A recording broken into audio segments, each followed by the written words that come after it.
Sink. Adam Smith. Switch gears to Ms. Sink. One of the things that Mr. Scott has brought up, he's raised questions about whether you're willing to take responsibility. So let's go over a few controversies in your past.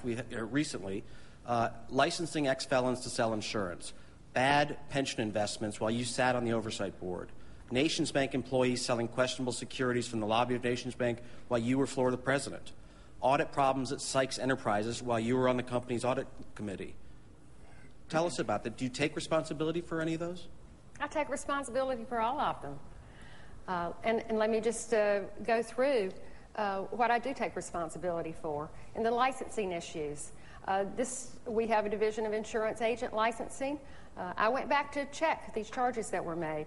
And in every case, our lawyers and our agency licensing people have assured me that they're doing what I expect, which is to follow the laws that have been on the books for 40 years and follow the guidelines and the rules which were passed in 2002 and signed by Jeb Bush. We play by the rules and we follow the laws. When it comes to the state pension fund, Rick Scott is trying to blame me for the global collapse of the stock market. Well, that just is not going to carry water. The fact is that our state pension fund is one of the fourth strongest funds in this country. And all he did was he's played all these ads to scare seniors because they've been talking to me about it, and they're afraid that they're not going to get their pensions paid. Before you That's move on irresponsible. from the pensions, though, there was a drop of a third in the value of the pensions in a matter of 6 months, of course, at the time when the economy was tanking. But you had warnings that some of the investments were in risky securities. Why was nothing done about that?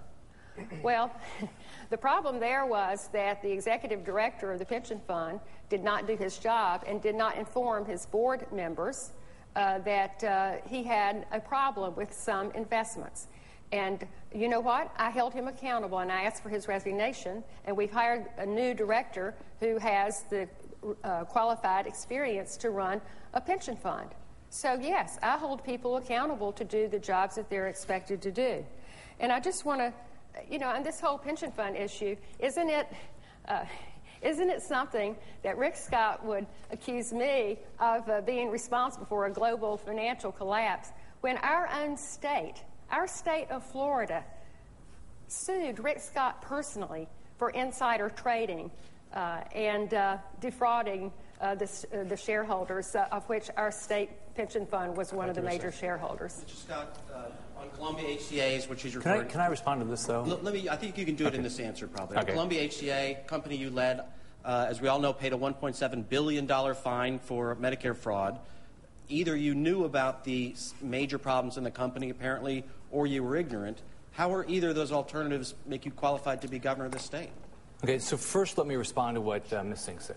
First, on the guidelines on the convicted felons.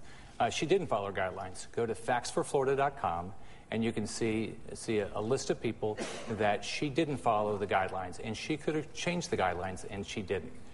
Second, on the pension fund, she was told multiple times, she was warned that they were in too risky investments, and she didn't do anything about it. She waits until after the fact, and then she says there's something to do about it.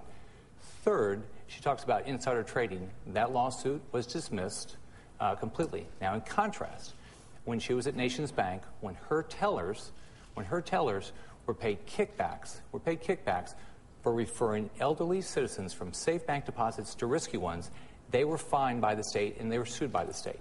Second, when she was one of 2 audit members of Sykes, and the company falsified its accounting, they were sued by the state pension fund, and they did pay fines.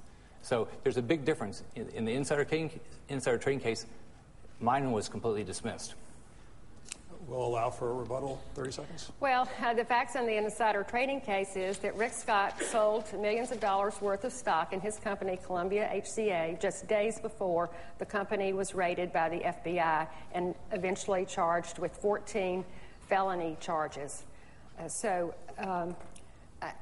These charges that he is telling the people of Florida about me, the lawyer that brought the suit against Nation Securities has said publicly, Rick, that I had absolutely nothing to do with it. That was not a company that I was associated with.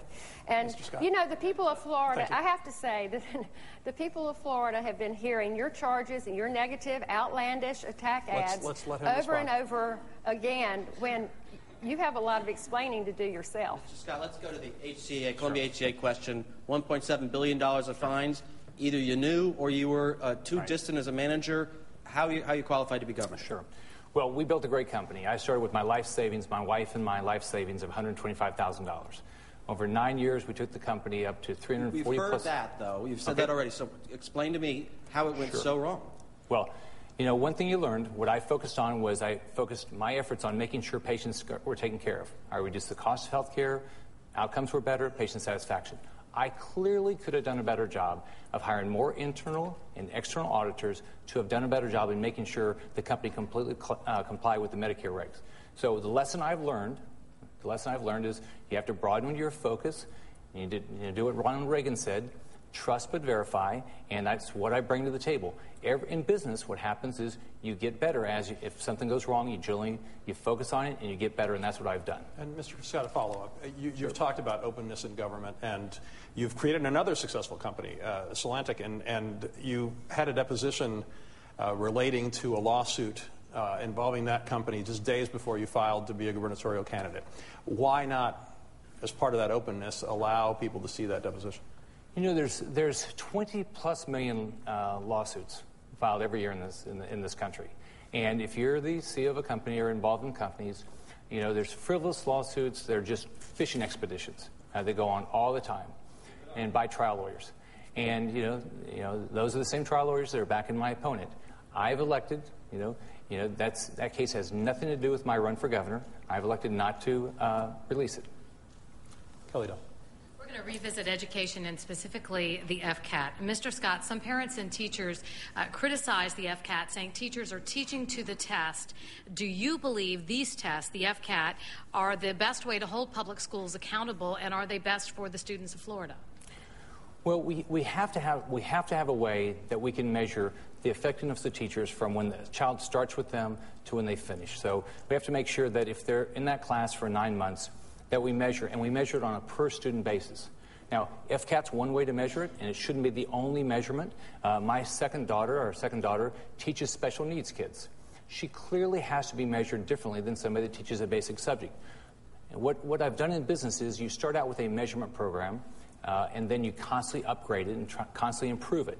But FCAT is one way to do it, but it clearly has to be, you go from how well that teacher, how effective that was in moving that individual student. You can do it in business. We clearly ought to be able to do it in education. But overall, do you like the FCAT? Would you change it?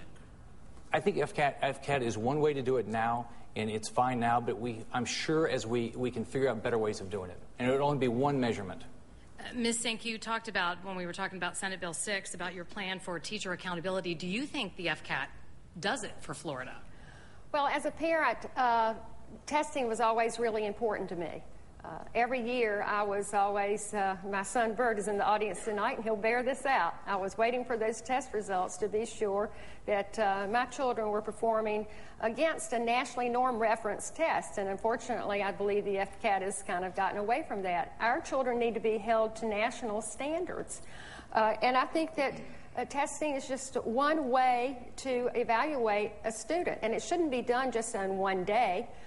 We should have ways to evaluate and measure student performance all during the year, so that if you get to November and a child is falling behind in reading or math, you don't have to wait until the end of the year to say, we've got to do some remedial help here. We've got to turn the system around. And you know who I'm going to ask? I'm going to ask our teachers and our superintendents and our principals and our professionals what's really important and how they think we ought to evaluate our students, because there are other ways other than just testing. And most people in Florida are sick and tired of the FCAT. Thank you, Ms. Sink. And right now we are going to take a quick break, only 2 minutes, before we start another round of questions for the candidates. Decision 2010, before you vote. We'll be right back.